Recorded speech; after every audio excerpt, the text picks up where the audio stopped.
Hello friends, today we will discuss the topic impacts of heavy metal and biocide pollution on aquatic environment.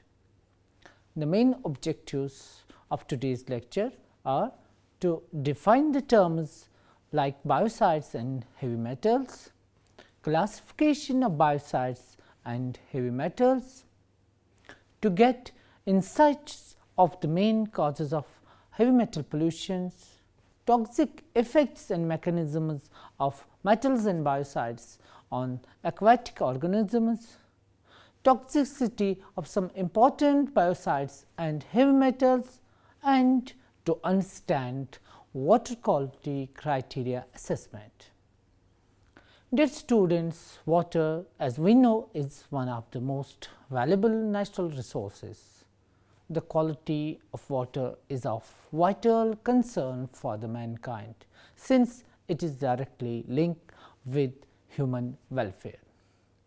A major environmental concern due to dispersal of industrial and urban wastes that are generated by human activities is the contamination of soil and water. Controlled and uncontrolled disposal of wastes, accidental and processed spillage, mining and smelting of metalliferous ores, sewage sludge, application to agriculture soils are responsible for transferring of contaminants into non-contaminated sites as dust or leachate and contribute towards contamination of our ecosystem. A wide range of inorganic and organic compounds cause contamination, includes heavy metals, combustible and petrissable substances, hazardous wastes, explosives and petroleum products, phenols and textile dyes. The presence of metals varies between fish species, depend on age, developmental stage and other physiological factors. Fish accumulate substantial concentrations of mercury in their tissues and thus can represent a major dietary source of this element for humans. Although many metals are essential, all metals are toxic at higher concentrations because they cause oxidative stress by formation of free radicals or enzymes disrupting their function. The major pollutants in aquatic environment are broadly divided into two categories. One is biocides and second one is heavy metals.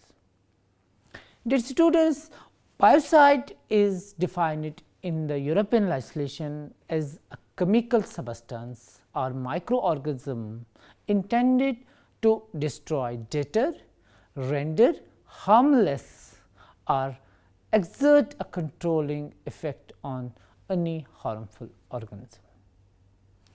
The US Environmental Protection Agency EPA uses a slightly different definition for biocides as a diverse group of poisonous substances including preservatives, insecticides, disinfectants and pesticides used for the control of organisms that are harmful to human or animal health or that cause damage to natural or manufactured products.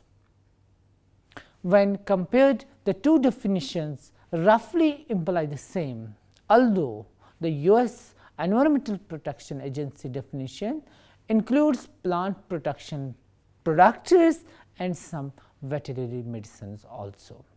The term biocides and pesticides are regularly interchanged and often confused with plant protection products. Pesticides include both biocides and plant protection products, where the former refers to substances for non-food and feed purposes and the later refers to substances for food and feed purposes. The biocidal active substances are mostly chemical compounds, but can also be microorganisms like bacteria. So, biocidal products contain one or more biocidal active substances and may contain other non-active coformulants that ensure the effectiveness as well as the desired pH, viscosity, color, odor, etc. of the final product. Although most of the biocidal active substances have a relatively high toxicity, there are also examples of active substances with low toxicity such as carbon dioxide, which exhibit their biocidal activity only under certain specific conditions such as in closed systems.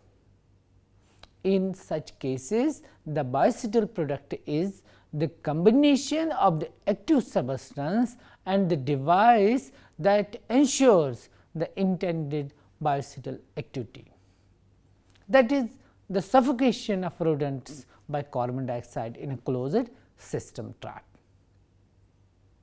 Another examples of biocidal products available to consumers is products permeated with biocides such as clothes and wristbands saturated with insecticides, socks impregnated with antibacterial substance, etc.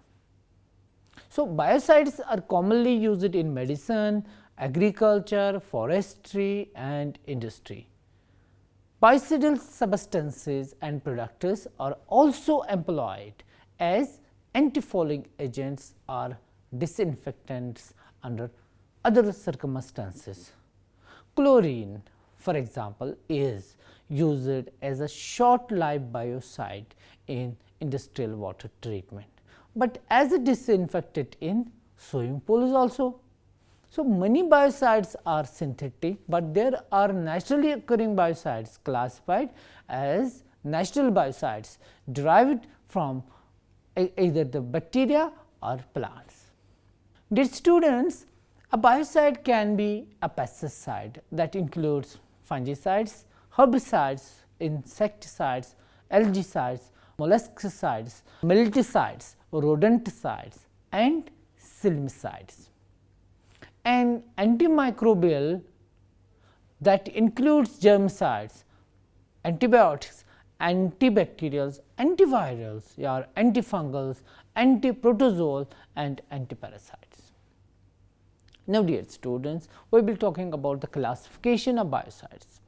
As per the European classification in the biocidal products regulations, they are broken down into 22 product types with several comprising multiple subgroups. For example, group 1, disinfectants and general biocidal products. Human hygiene, biocidal products, private area and public health area disinfectants and other biocidal products. Veterinary hygiene biocidal products, food and feed area disinfectants, drinking water disinfectants. Then group 2 includes preservatives, in-can preservatives, film preservatives, wood preservatives, fiber, leather, rubber and polymerized materials. Preservatives, masonry, preservatives for liquid cooling and processing systems, silmicides, metal working fluid preservatives. Then the group 3 includes pest control like rodenticides, avicides, molluscicides, pesticides, insecticides, acaricides and products to control other arthropods, repellents and attractants or control of other vertebrates. Then the group 4 that includes other biocidal products, antifouling products and embalming and taxidermist fluids. Now, dear students, we will briefly outline about the heavy metals.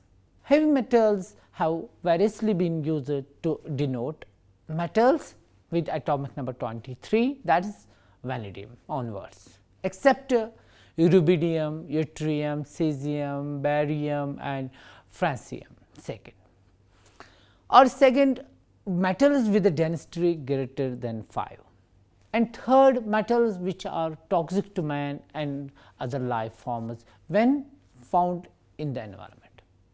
The 8 most common pollutant heavy metals listed by the Environmental Protection Agency are arsenic, cadmium, chromium, copper, mercury, nickel, lead and zinc. Heavy metals consist less than 1% of living mass organisms, and their different density cause to some disorders.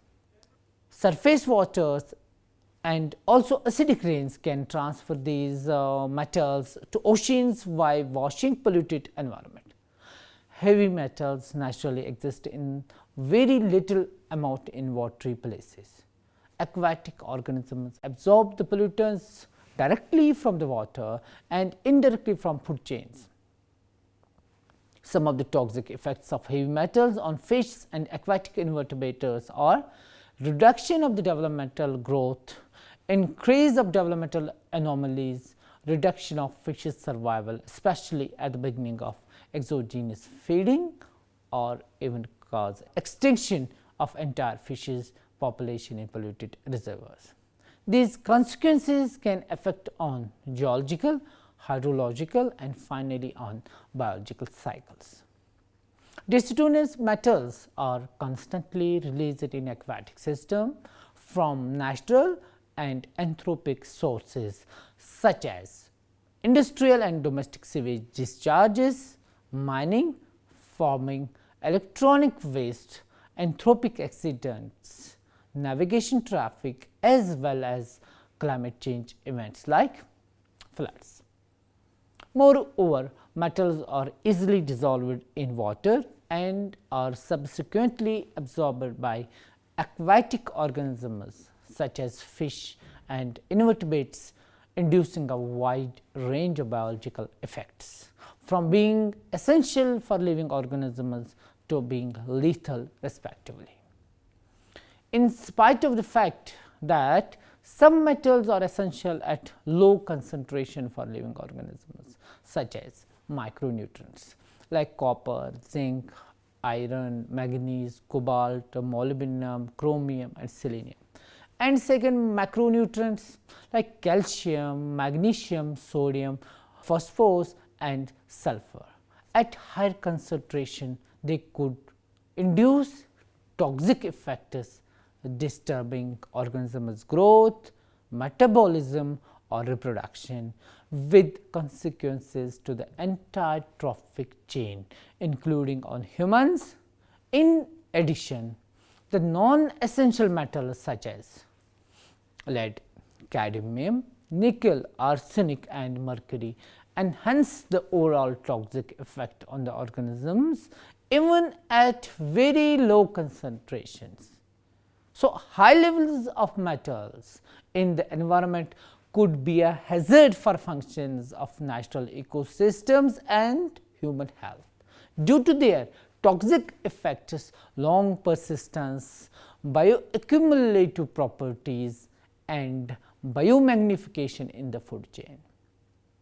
So, in this context, metal pollution is a global problem. Therefore, the international regulations demanded for water quality compliance with the quality standards both in surface or groundwater and in biota also. Due to the fact that biota has the ability to accumulate various chemicals, it has been extensively used to measure the effects of metals on aquatic organisms as an essential indicator of water quality. Now, dear students, we will be discussing the toxic effects and mechanisms of these heavy metal and biocides on aquatic organisms. The toxic effects on aquatic organisms due to close contact between aquatic organisms and the water bodies, the heavy metals in the water bodies can easily enter the aquatic organisms. Heavy metals enter aquatic animals mainly through the following 3 ways. As we know, aquatic animals use gills and other organs to absorb heavy metal ions dissolved in water into their bodies. Then the aquatic organisms accumulate heavy metals on skin, surface cells or convey the heavy metals to the various organs or tissues of the body through their blood.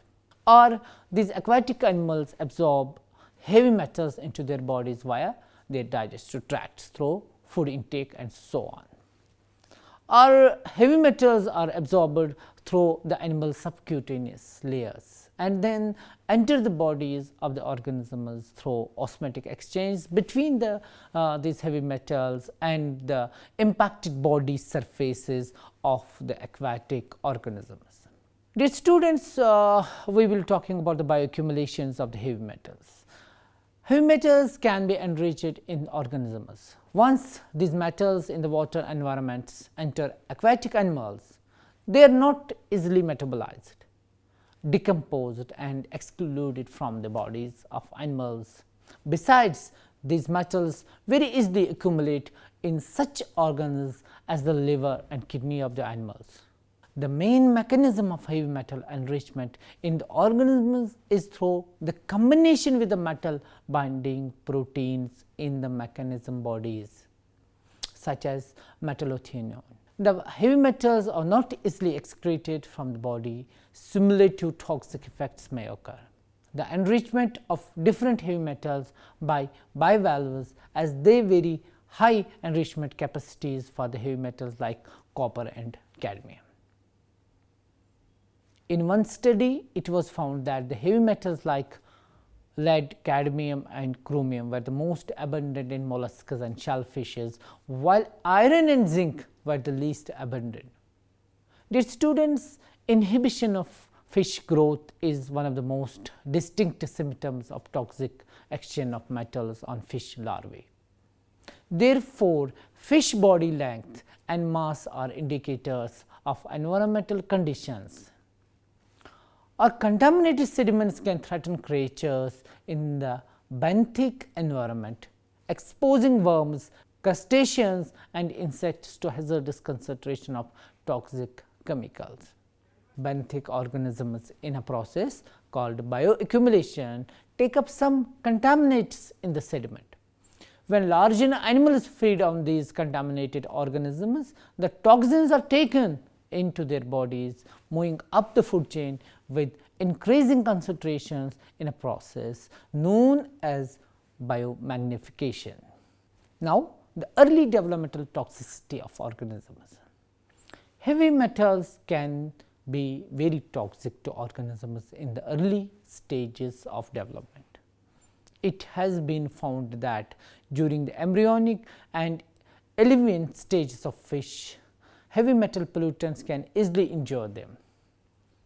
It has been observed that once heavy metals enter the larvae, they can potentially react with nucleic acids, enzymes, vitamins, hormones and other substances in the organisms and change chemical structures and biological activities.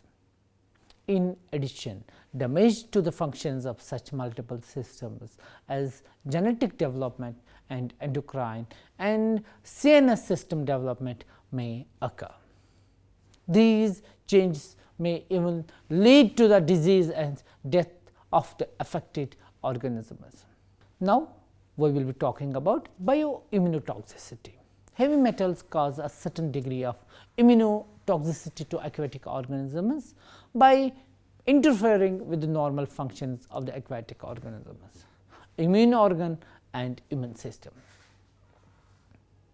It is generally believed that exposure to low dose heavy metals or short term exposure to such metals has immune stimulation effects and can enhance the phagocytic activities of the blood cells in organisms. However, exposure to high dose heavy metals or long term exposures can significantly interfere with the phagocytic abilities of biological cells. This is mainly due to the fact that heavy metals have the ability to conjugate with cell membranes during this process, thereby changing the fluidity of a cell membranes and the permeability of ion pumps on cell membranes. Now, the genetic mutations and variations. Dear students, long-term exposure to water containing heavy metals can also cause mutations and mutations in the genetics of aquatic organisms. Once heavy metals enter organisms, they become enriched and concentrated.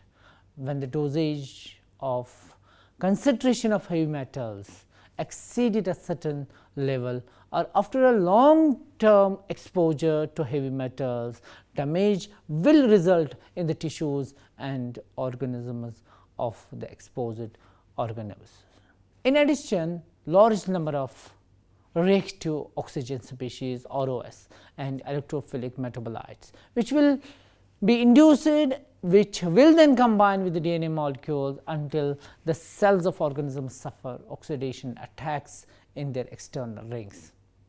This will lead to a series of lipid reactions in the organisms such as peroxidation, alteration of genetic substances and oxidation of base ribosomes, finally resulting in cell death or development of cancerous cells. Now, we will be talking about endocrine disruption toxicity. Heavy metals like other endocrine disruptors can cause some damage to the endocrine systems of aquatic organisms. One of the mechanisms of heavy metal exposure which leads to such metabolic diseases as hypertension and diabetes may be that heavy metals like organochlorine, pesticides and polychlorinated biphenyls that are typically known as endocrine disruptors, which can interfere with hormone synthesis and secretion and form endocrine disruptive toxicity conditions. For example, the heavy metals like cadmium, manganese and chromium may increase the incidence of these metabolic disorders. Now, dear students, we will be talking about toxicity effects on the aquatic plants. The toxic effects of heavy metals on aquatic plants include cell membrane structural damage, inhibitions of respiration, photosynthesis, growth and development processes, and toxicity to genetic materials. Heavy metals entering plants can change the antioxidant enzyme activities, induce reactive oxygen species production and cause oxidative damage effects. At the same time, heavy metals can interfere with the normal physiological and biochemical reactions of plants by interfering with the activities of transcription factors in some cells and inducing apoptosis, which severely impacts the normal vital activities of the plant. The excessive concentration of the cupricine stress had negative effects on the growth of Sargassum hemiphyllum and its stress resistance abilities. In addition, the ultrastructure characteristics of the plant cells, permeability, growth and development of the cell membranes, absorption and metabolism of the water and nutrients, photosynthesis, respiration and antioxidant enzyme activities in vivo and the genetic material in vivo were also seriously affected by the exposure to heavy metals. Now, the toxic effects on aquatic microorganisms.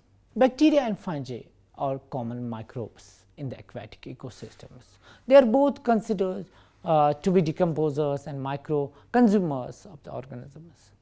They also include primary producers such as the photosynthetic bacteria of the autotrophic bacteria. Microbes enhance the suitability of cells to heavy metal stress by secreting secondary metabolites including organic acids, glycoproteins and polysaccharides. These extracellular metabolites combine with heavy metal ions to enhance the resistance of cells to stress. However, it has been found that heavy metal ions often cause oxidative damage to the organisms, which in turn induces the production of excessive oxygen free radicals destroys the cell membranes of organisms and they damage the normal respiratory metabolic pathways of organisms. It was found that the heavy metal ions inhibited the activities of reduced flavin mononucleotides and oxidized flavin mononucleotides, resulting in the transformation between them becoming abnormal water creatures as a biomonitoring organism.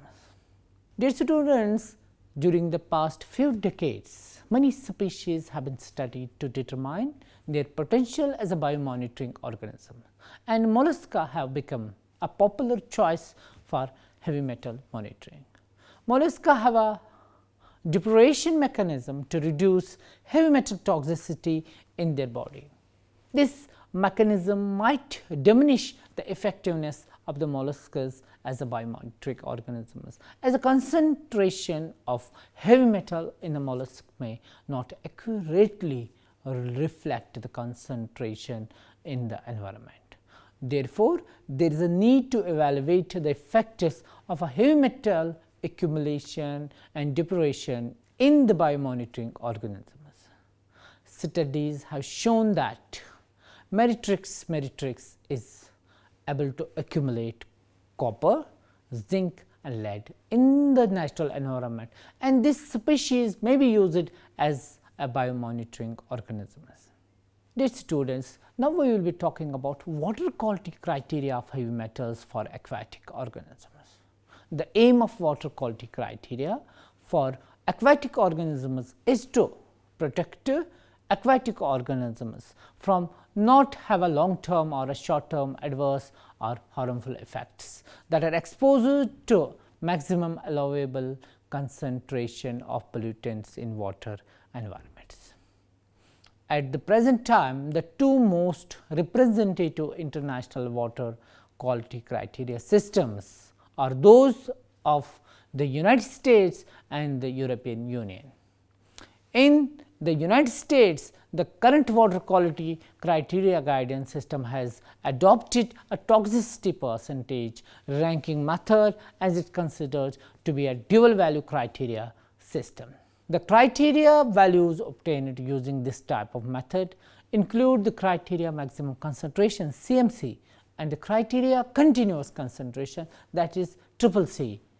The European Union determined its water quality criteria system by deducing the predicted no effective concentration PNEC. Dear students, let me discuss the toxicity of some of the important xenobiotics. First, the antifouling agents. The use of tributylene TBT and triphenylidene TPT as antifouling agents on boats has been widespread because of their superior effectiveness compared to previously used copper oxide paints. TBT is a biocide and catalyst used globally. TBT compounds have particularly been used as biocides in antifouling paints and wood preservatives. TBT leachate has contaminated both marine and freshwater habitats, and it has been considered to be one of the most toxic agents entering the environment. The occurrence of TBT in surface water and sediment has prompted a large number of studies on its adverse effects on non-target organisms. Abnormal shell thickening has been reported in the Pacific oyster Chrysostea gigas associated with the areas of high TBT contamination. As well as being an endocrine disrupting agent, TBT has proven to be extremely toxic to a number of aquatic organisms, in particular during sensitive early life stages. TBT can induce cytogenetic damage in the embryos and larvae of the marine mollusks like Malteus eduleus and the polychaete worm Platinarius dumerili. There is a slight biomagnification of TBT that has been demonstrated in the lower part of the marine food chain. However, the biomagnification activity into large marine animals such as marine mammals is doubtful. Now, we will be talking about the copper. Dear students, copper is an essential trace element for life and also one of the main elements of heavy metal pollution in water. The copper found in water mainly originates from atmospheric deposition, agriculture runoff, copper sulfate usage to control algae blooms and the direct discharge of a copper containing industrial wastewater. Generally speaking, copper is more toxic to aquatic organisms than to humans and other terrestrial organisms, especially water fleas. The toxicity of a copper in natural water varies with a change in hydrochemical properties, although many soluble components contribute to the improvements of copper toxicity in fresh water. The main controlling factors include calcium, pH and dissolved organic matter.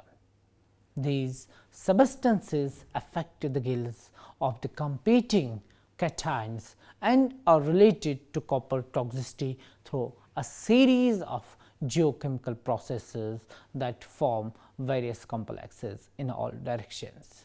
These are considered to be the inferior to non-complex biological or toxic metal ions such as cupric ions. Now, we will be talking about the zinc. Zinc is widely distributed throughout the nature and it is an essential trace element for life. However, when the concentration of the zinc exceeds a certain level, it will produce certain toxicity effects on these organisms. Due to the low demand for zinc in organisms, where the zinc concentration exceeded the requirements, it will become a harmful substance and produce certain toxic effects. Furthermore, zinc is far more toxic to aquatic organisms than to humans. The water quality criteria of zinc developed by various countries tend to be quite different. Lead. Heavy metals such as lead in drinking water are harmful to humans. To protect consumers, the maximum allowable concentration of lead in water has been established. Lead can cause nerve damage even when exposed to low levels of lead, especially in infants and children. As a non-essential element in plant metabolism, the toxicity of lead is usually related to physiological processes in which it interferes with normal functions of the cells to organs, including seed germination and delayed growth. Water deficiency, nutritional disorders and reduced photosynthesis, respirations and transpiration processes. For plants, the toxicity effects of the lead are dependent on the concentrations and type of lead, exposure times and the ecological types and the plant species involved. Dear students, now we will be talking about the chromium. Hexavalent chromium is a typical transition metal pollutant found in the wastewater that results from the electroplating, leather tanning or pigment manufacturing. Chromium 6 ion is a strong oxidant with cytotoxicity, mutagenicity and carcinogenicity, which cause serious pollution effects in manufacturing wastewater. Excessive exposure to chromium may result in serious damage to many aquatic organisms, carcinogenic effects in humans and skin irritations and corrosions.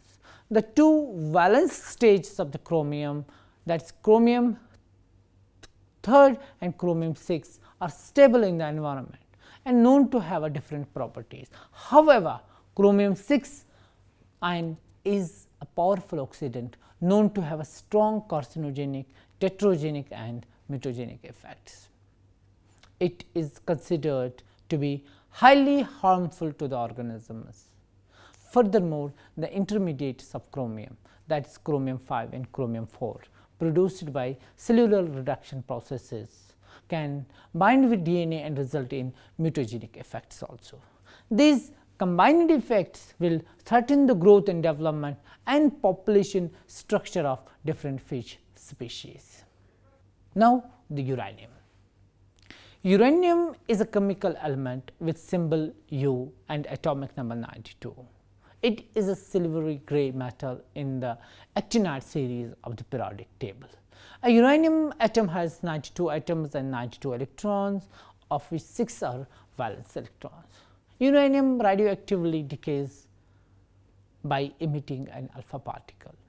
The half-life of this decay varies between 159,200 and 4.5 billion years for different isotopes, making them useful for dating the age of the Earth.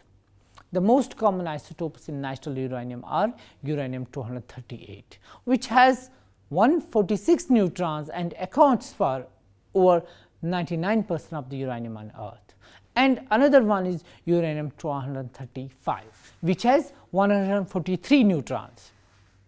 So, the normal functioning of the kidney, brain, liver, heart and other systems can be affected by uranium exposure, because besides being weakly radioactive, uranium is a toxic metal. Uranium is also a reproductive toxicant. Radiological effects are generally local, because alpha radiation, the primary form of the uranium-238 decay, has a very short range and will not penetrate skin. Alpha radiation from inhaled uranium has been demonstrated to cause lung cancer in exposed nuclear workers. While there is a CDC has published one study that no human cancer has been seen as a result of exposure to the natural or depleted uranium. Exposure to uranium and its decay products, especially the radon, is a significant health threat.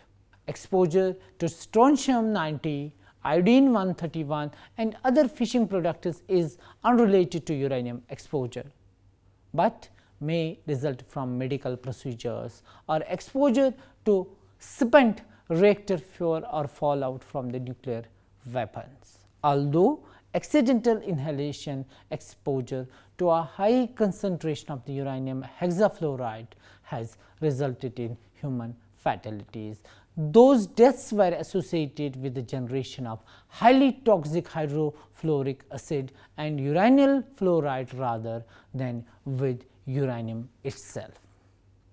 Finally, divided uranium metal presents a fire hazard because the uranium is pyrophoric. Small grains will ignite spontaneously in air at room temperature. Uranium metal is commonly handled with gloves as a sufficient precaution. Uranium concentrate is handled and contained so as to ensure that people do not inhale or ingest it. So, friends, at the present time, the major achievements have been reached in the field of effective water environment quality standard systems to combat the effects of heavy metal pollution. Every pollution in the aquatic environment which impacts physiology, development, growth or survival of fish affects human that at the top of the food chain consume fish. The accumulation of the heavy metals in the tissues of organisms can result in chronic illness and cause potential damage to the population. Aquatic animals have often been used in bioassays to monitor water quality of effluent and surface water. The development of biological monitoring techniques based on the fish offers the possibility of checking water pollution with fast responses on low concentrations of direct acting toxicants. Water pollution is a global problem and the world's population is suffering the consequences of tainted water. The polluted water also affects the living organisms very much and is very harmful to the environment. Acute and chronic illness are caused by heavy metal concentrations in the drinking water that exceed the permissible limits set by several national and international organizations.